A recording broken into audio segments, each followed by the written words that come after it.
नमस्कार लिपि ओडिया किचन रे आपण मानक अनेक अनेक स्वागत। आज मु आपण मानक सहित मटर पनीर रो गोटे रेसिपी शेयर करी। बिना दही बिना क्रीम रे केमिति आपण परफेक्ट मटर करी बनै परिबे सेही रेसिपी मु आज आपण सहित शेयर करी। देखंतु तरकारी रो लुक देखिकी ही आपण जानि पारुथिबे ग्रेवी केते सुंदर बनिछि। तो चलंतु डेरी न करी स्टार्ट करिबा।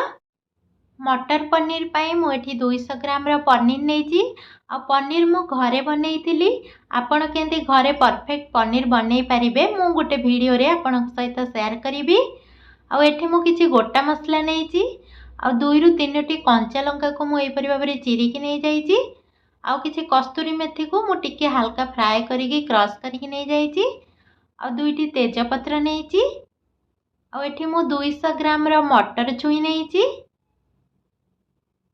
आठी 2टी पियाज को यहपरी भाव में ग्रेटर साहाय्य ग्रेट करके नहीं जाइए। आपण चाहिए पेस्ट भी बन कि नहीं पारे। मुझे अदा रसुण पेस्ट नहीं आ 2टी टमाटर को यहपरी भाव में पेस्ट बन कि नहीं जाइए। मटर करी पाए आम जदि पेस्ट बन कि नौचे आमर ग्रेवीटा बहुत भल बन। आठी मु 8 रु 10टा काजू को पेस्ट बन कि नहीं जाइए। आ 2 चामच मुझे अमूल पाउडर देकी गोले नहीं। एबे आमर कड़ई गरम हो गलानी आम से किसी तेल देकी प्रथमे पनीर को भाजी नबा। पनीर को आम अधिका भाजबानी अधिका भाजी देले पनीरटा हार्ड हो आम पनीर को अल्प देखु एमती ही भाजबे पूरा हार्ड करी भाजबानी। वर्तमान आमर पनीर फ्राए हो गलानी पनीर को आम गोटे पात्र को काढ़ी नबा। पनीर को काढ़ी आपण एमती पानी रे भिजेकी रखिदेवे। पनीर को पानी रे भिजेकी रखिले पनीरटा बहुत सॉफ्ट हम खाइबा पई बहुत टेस्टी लागिबो। वर्तमान आम एथिरे दे दबा 2टी तेजपत्र आ किछि गोटा जीरा आ जो गोटा मसला नहीं सब जाक मसला को देकी आम प्रथमे किछि समय भल भाव में फ्राए करी नबा। अधिका फ्राए करिबेनी प्राय 1 मिनिट भली मसला को फ्राए कला परे एथिरे आम जो पियाज को रखिथिले पियाज को दे दबा। आ पियाज को आम टिके फ्राए करवा जमती कि आम पियाजटा ब्राउन कलर हो। देखो पियाजर कलर चेंज हो गलानी। वर्तमान आमर पियाज रेडी हो गलानी। वर्तमान आम एथिरे अदा रसुण पेस्ट को दे दबा। आ अदा रसुण पेस्ट को आम किसी समय भल भाव में कषि नबा।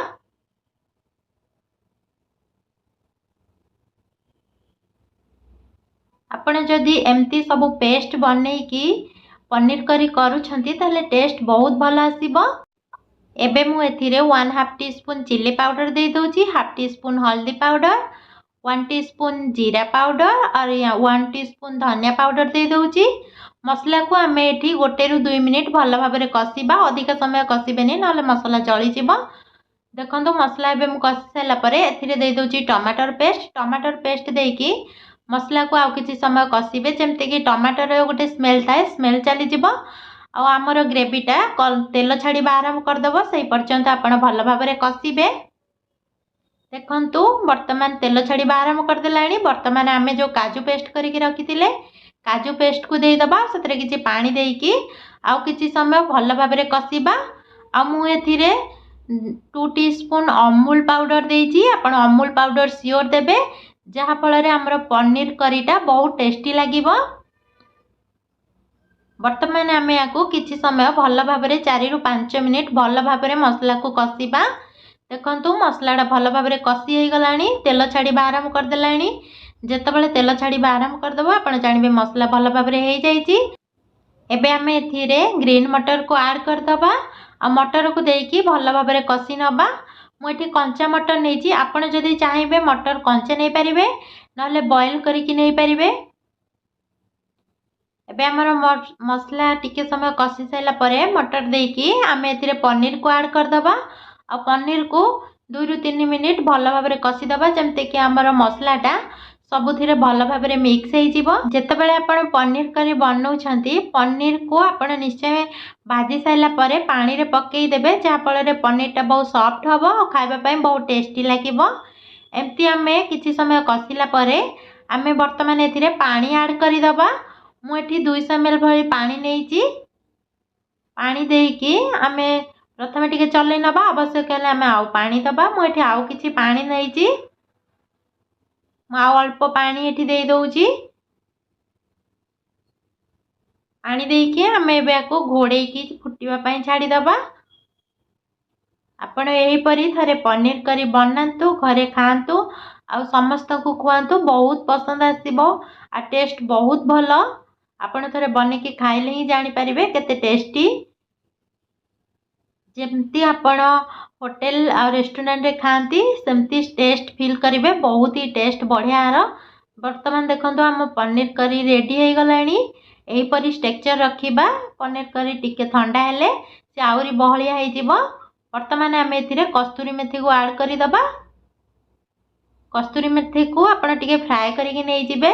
आ पनीर रे कस्तूरी मेथी ऐड कले ता टेस्ट बहुत बढ़िया लागे बहुत टेस्टी लागिबो। सेति पय आपण कस्तूरी मेथी निश्चय ऐड करिवे। आ मु एथिरे 1 टीस्पून गरम मसला ऐड कर देइची। वर्तमान देखंतु आर स्ट्रक्चर देखिले ही आपण जानि पारुथिबे पनीर करी केते भल्ला बनिची। आ लुक देखिले आपण जानि पारुथिबे केते सुंदर ग्रेवी बनिची आ टेस्ट भी बहुत भलो। आपण थरे एही परि भाबरे घरे मटर करी बनातु खांतु बहुत भलो लागिबो। जदि मो वीडियो आपण मानको भलो लागिची ताले वीडियो को गोटे लाइक कर देबे। आ चैनल को जदि सब्सक्राइब करि नाहंती चैनल को निश्चित रूप से सब्सक्राइब कर देबे आ बेल आइकन को दबा पय जमार भी भूलिबेनी। पुणी देखाबो नेक्स्ट वीडियो रे। रहउची थैंक यू।